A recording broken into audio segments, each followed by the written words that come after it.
questão da secretaria da audiência e mudança do horário do Jornal Nacional, porque a concorrência lá com a novela lá da Record, Fundamentos, você vê que diminui o espaço informativo, porque aquele espaço informativo está perdendo audiência com aquela novela lá da concorrente, da Record.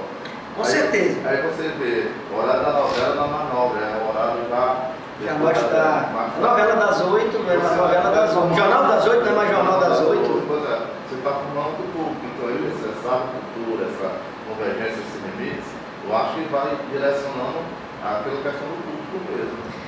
A primeira mudança no Jornal Nacional aconteceu porque a Rede Globo de televisão percebeu ainda lá metade dos anos 90, finais dos anos 90, percebeu que o Jornal Nacional estava perdendo a audiência para o navegador da internet.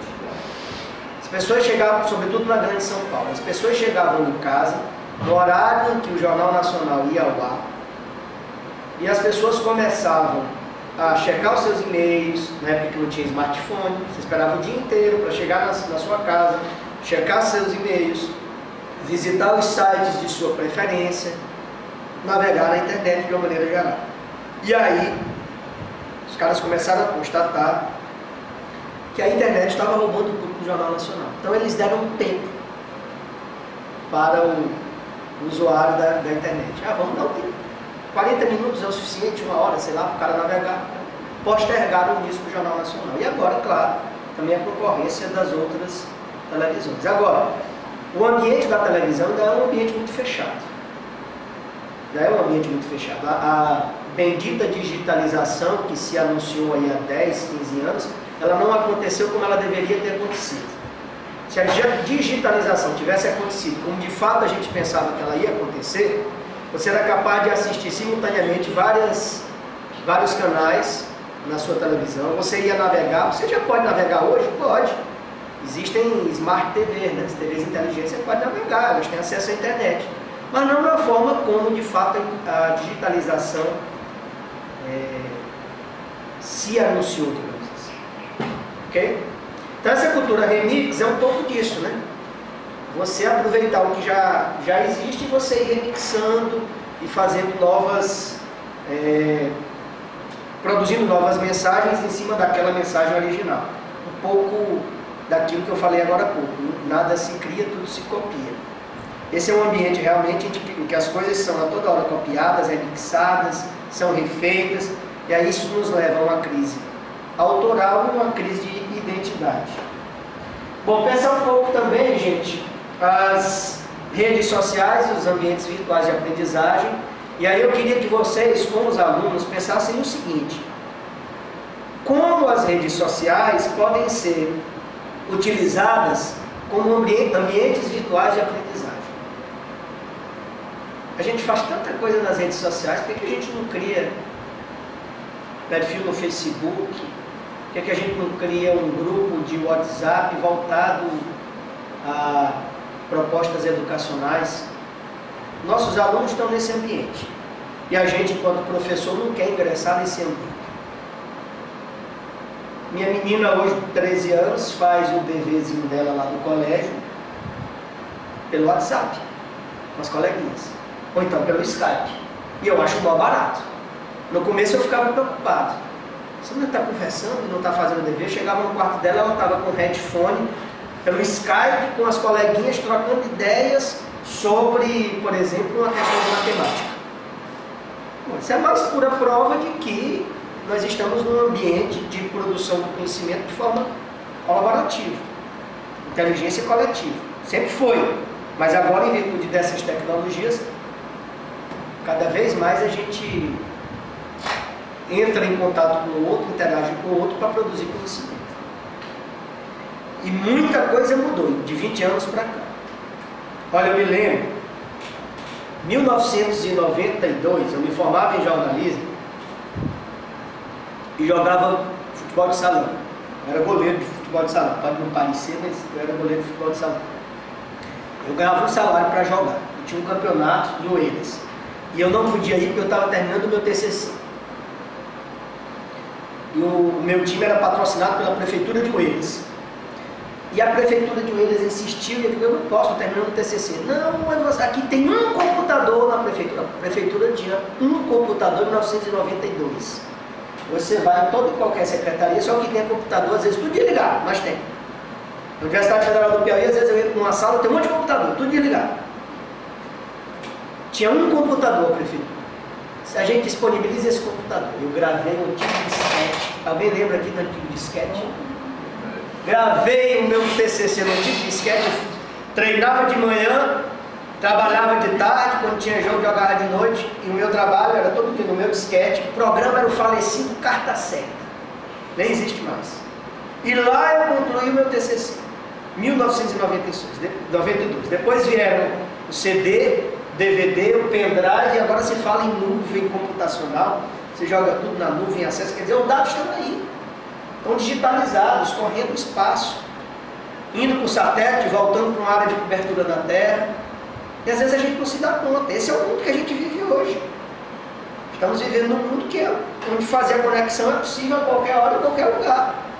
É a era da conexão, a era do contato. Então a gente não se dá conta que a todo momento a gente está produzindo conhecimento. Que a todo momento a gente está produzindo um tipo de saber, pode não ser um conhecimento científico, mas é um tipo de conhecimento, inclusive um conhecimento prático que auxilia a nossa vida, que faz com que a gente tome decisões, não necessariamente o conhecimento científico. Embora, segundo Boaventura de Souza Santos, é preciso transformar o senso comum numa forma de conhecimento, mas é que o conhecimento com senso comum e conhecimento científico se equiparem. Um pouco daquilo que o professor Effendi dizia aqui para vocês, é recuperar os saberes ancestrais, formas de conhecimento que, por longo tempo, a ciência moderna, clássica, relegou ao esquecimento, ou pelo menos taxou de conhecimento não científico e, portanto, não tinha validade alguma. Vamos recuperar isso também, trazer para o âmbito do conhecimento científico. Então, toda hora a gente está produzindo alguma forma de conhecimento através das redes, só que a gente nem sempre se dá conta disso. Se em 92 aconteceu isso comigo, né, tive que levar o disquete lá para a prefeitura de Oeiras, tal. Em 94 eu comprei o meu primeiro computador pessoal. Em 94 a Ayrton Senna faleceu num acidente trágico na pista de Imola, na Itália. E com meu pai eu tentava lembrar o nome do piloto que tinha falecido nos treinos no dia anterior. E não conseguia me lembrar. Depois eu me lembrei, era Harold Ratzenberger.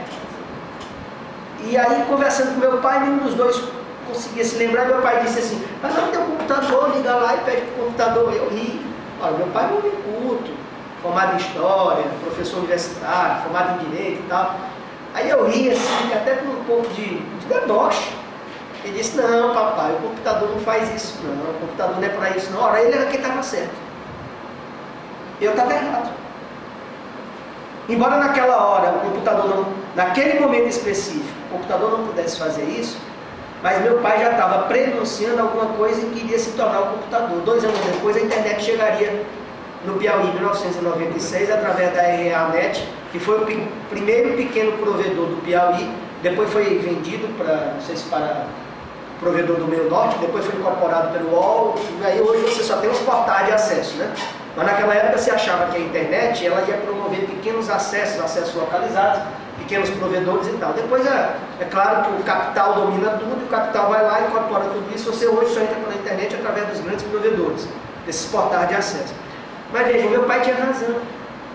Em 96 a internet chega, e aí logo começam a criar os sistemas de busca, e aí hoje, se você quiser saber o nome do piloto que morreu em Imola em 1994, no treino daquela corrida em que morreu a Ayrton Senna, coloca aí no Google, que é uma espécie de oráculo, e ele vai te dizer o nome do piloto. Quer dizer, meu pai se antecipou. E eu, mais uma vez, né, metido a filho babaca, besta, querendo ser mais esperto, dei aquela risadinha, né, papai, não é para isso não. Ele estava certo. Hoje isso aí é um oráculo. Você acha qualquer coisa. Semana passada minha menina perguntou: papai, por que é céu de brigadeiro? Eu disse: minha filha, eu acho que é por causa de muita estrela no ombro dos brigadeiros, né, que são os superiores da aeronáutica e tal. Tem nada a ver com o docinho não. E aí eu acho que é um céu estrelado, não sei. Aí fui lá, vai lá, vamos lá no Google, vamos ver lá. Tá.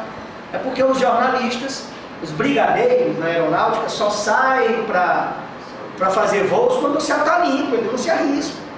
Aí lá na aeronáutica os caras dizem, eita, hoje é céu de brigadeiro, hoje os brigadeiros vão voar, porque o céu está limpo, está cheio de estrelas. Os jornalistas começaram a popularizar isso. Não tivesse o Google, como é que eu ia saber a origem dessa expressão? A Wikipedia, para que forma de conhecimento coletivo mais exemplarmente utilizado do que é a Wikipedia, qualquer um vai lá e posta o que quiser. Ah, não dá para confiar, porque tem sempre o sacana que vai lá e mela um negócio, né? Ou então tem alguém que desconhece aquilo e posta alguma... A Wikipedia, o problema dela é o partidarismo, né, o dogmatismo, é a ideologia exacerbada dos pesquisadores, sobretudo na área de ciências humanas e sociais. Porque às vezes você pega, por exemplo, o perfil de um grande pesquisador, um sociólogo, um cientista político, carregado de panfletarismo. Porque qualquer um vai lá e coloca. É claro que hoje tem regras, mas é uma forma de produção coletiva. Qual era a grande intenção dos enciclopedistas lá no iluminismo quando criaram enciclopédias? Inscrever num conjunto de livros todo o saber da humanidade. Muita pretensão, né? Todo o saber da humanidade encerrado num conjunto de livros. Não dá conta nunca. A história não para, os saberes se renovam. O que vale hoje pode não valer amanhã. Na física, por exemplo, a gente vai ter rupturas constantes. A física clássica dominou 4 séculos, praticamente. Aí veio a relatividade de Einstein, veio a física quântica dizendo outra coisa, rompeu muito com aquilo. Então, não é que os caras queriam encerrar todo o conjunto dos conhecimentos humanos em alguns livros. Isso era impossível. Na internet talvez seja mais fácil. Se você pensar na internet como uma grande enciclopédia. Lembram lá do curso do Mike? Quem fez o curso do Mike? A metáfora que ele usou... A questão do Babel, né? A questão da Biblioteca de Babel, do Roger Luiz Borges. Você tem uma Babel aí, agora você precisa pôr ordem nesse diacho. Porque você não pode digitar uma coisa aí e esperar que ela vai te dar a resposta mais precisa. Você precisa separar o joio do trigo. Se de um lado você tinha, no passado, um problema que era a falta de informação circulante, hoje você tem excesso de informação circulante. Esse é o problema das teorias da comunicação hoje. O excesso hoje é um problema. Você tem que lidar com o excesso. E aí você precisa ser gestor de informação. Precisa separar o joio do trigo. Bom, aluno, professor, vai pesquisar na internet sei lá, um conceito da filosofia, da psicanálise, seja lá o que for. Ele tem caminhos, tem filtros. Ele vai para o Google Scholar, vai para o Google Acadêmico, né, traduzindo. Não precisa isso para o Google que vai te dar um monte de páginas. Não, vai tentando afunilar esse negócio, criar filtros. Pega só textos científicos, porque nem todo texto que está na internet é científico. Mas não tem essa questão da atualização, que o professor fala, é confiável, não é confiável. Onde fica essa questão da atualização do lado científico? Porque eu tenho um autor tal, lá, que ele chegou lá, não diz. Eu trago para que ele vai seguindo, vai só confirmando, não tem nada de novidade, só confirmando, só corroborando, não está escrevendo nada. Você não acha? Aí já tem esse lado do Wikipedia que tem alguma coisa atualizada. Pois é, mas você não acha que a atualização na internet é muito mais rápida do que em qualquer outro suporte? Eu estou questionando a questão da confiança. A questão é a seguinte, é você saber quais são os sites, quais são as fontes que são confiáveis. Na internet, a atualização é a coisa mais ágil e dinâmica que pode existir. Você pensar, por exemplo, que uma revista científica, ela demora 3 meses para ser editada, na internet você pode colocar uma revista científica, né, atualizar o número, colocar um novo número de uma revista científica de forma muito mais rápida. Você imaginar, por exemplo, que você ia para um congresso antigamente, o cara dizia, ó, daqui a 2 meses a gente está com um material impresso para vocês adquirirem, ou então o CD vai sair no final do congresso. Hoje você já pode ter, a priori, quer dizer, antes do congresso começar, todos os textos disponíveis no site. O que acontece muitas vezes, muito pessoa fala lá, está faltando determinada página. Mas ali é quando o cara pega o livro e ele escaneia, ele digitaliza. Outra coisa é quando você tem, por exemplo, um site, é quando você tem um fórum de discussão, é quando você tem uma revista eletrônica, um livro. Um livro demora quanto tempo para ser produzido? Para chegar até uma livraria?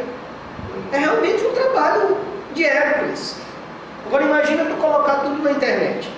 A atualização é muito mais rápida. Agora, o que você está colocando, tem que saber quais são as fontes que são confiáveis, quais são os autores que estão de fato publicando de maneira sistemática, atualizando o seu pensamento, quais são as revistas que podem ser acessadas, aquelas que têm credibilidade.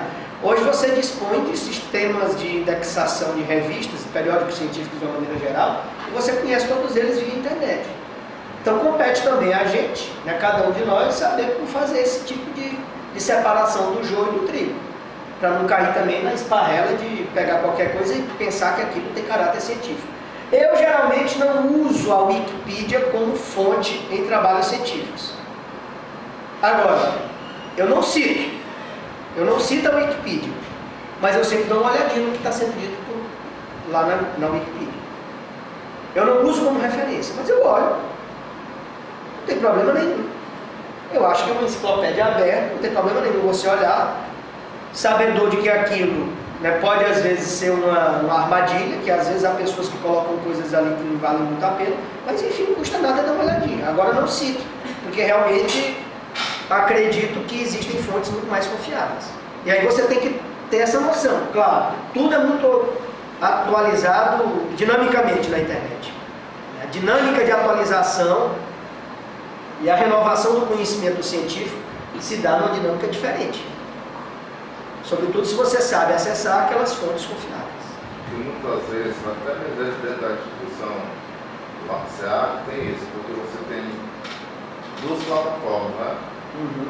Às vezes com didática diferente. Você utiliza o PENAP, tem lá uma coisa pronta, você vem aqui para o GDE, GPP, já tem outra plataforma que já tem uma didática totalmente diferente. O aluno que fez aquele PENAP está fazendo essa nossa agora é diferente, olha, mais difícil, mais complicado. Aquela do PENAP está tudo prontinho. Pois é, a questão é exatamente isso, é a gente saber fazer a gestão disso tudo.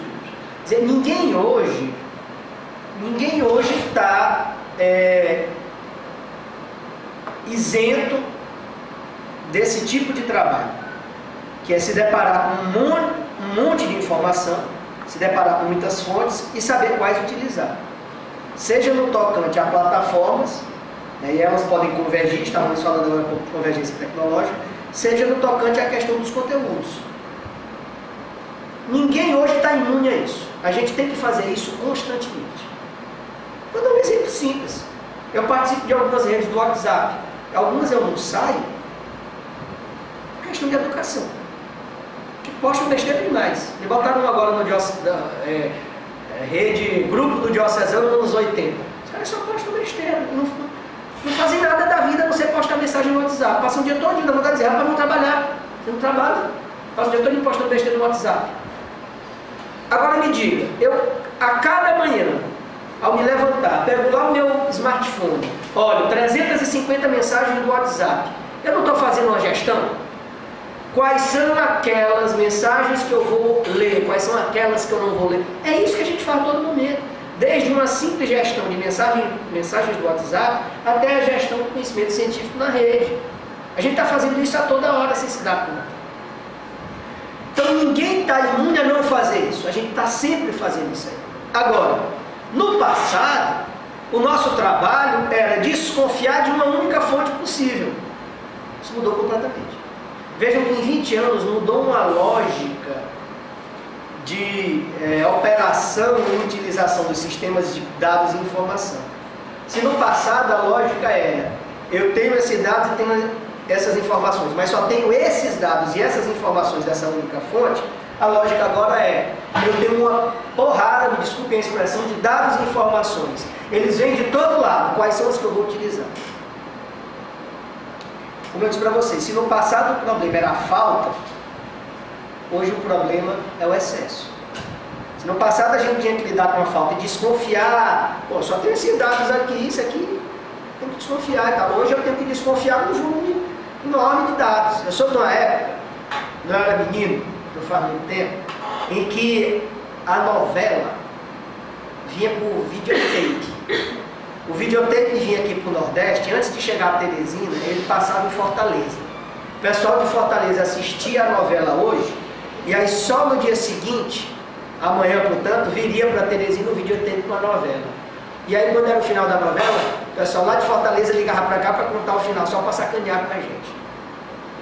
Lembro do Alberto Silva, que botou na década de no ano de 1970 uma faixa ali na ponte de Timon, bem-vindo ao México, porque o pessoal vinha do Maranhão para cá assistir a Copa do Mundo, vez que ele tinha feito um acordo com uma TV do Ceará para captar o sinal dessa TV, e as televisões aqui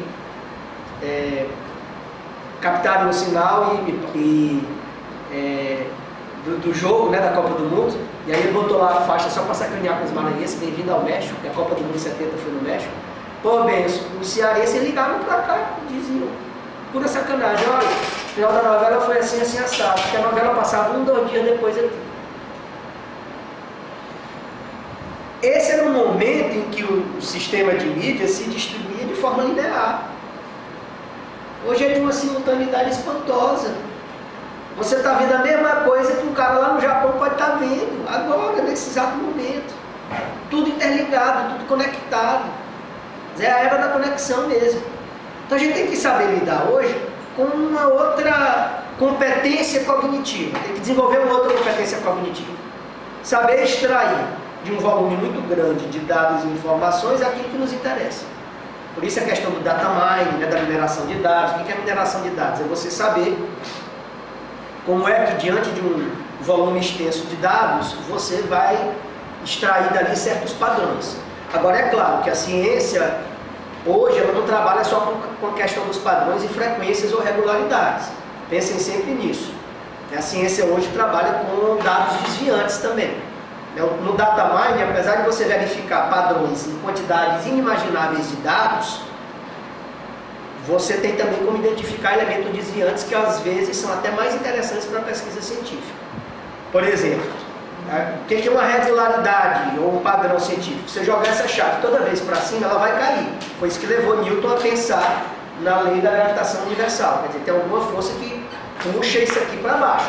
Porque se eu jogasse uma vez e ela flutuasse, aí claro, isso é digamos, um dado desviante.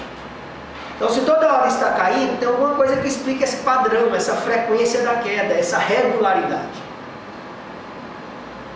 Hoje, o cientista tem que se preocupar também com alguma coisa que se desvia desse padrão. Se eu tivesse, por exemplo, na área da enfermagem, uma pesquisa com 100 pessoas que se relacionaram sexualmente, uma pessoa que foi infectada com o vírus da AIDS. E dessas 100 pessoas que se relacionaram sexualmente com aquela pessoa que estava infectada pelo vírus da AIDS, uma não contraiu o vírus, o meu interesse se dirigiria para os 99 que contraíram ou para esse um que não contraiu? Para esse um. Seria muito mais significativo do ponto de vista da pesquisa verificar o dado desviante do que o padrão. A gente tem que ter um pouco disso também. Agora, claro, a gente está operando num ambiente de produção de dados